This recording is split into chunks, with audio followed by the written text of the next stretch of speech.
துலாம் ராசி.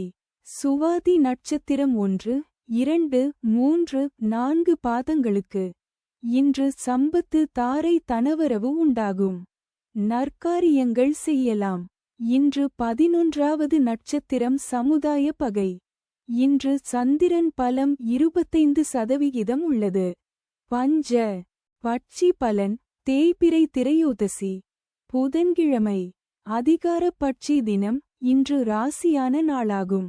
இன்று செய்யக்கூடிய காரியங்கள் வெகுகாலம் நிலைத்திருக்கும். காலை 8:24 மணி முதல் 10:48 மணி வரை. சாவு 0 விழுக்காடு. மிகப் பெரிய தோல்வி. தங்கள் அன்பு குடும்பத்தினர்களுக்கும் நண்பர்களுக்கும் இன்றைய ராசி பலனும் நட்சத்திர பலனும் கீழே கொடுக்கப்பட்டுள்ள இணைப்பில் எளிதாக பார்க்கலாம்.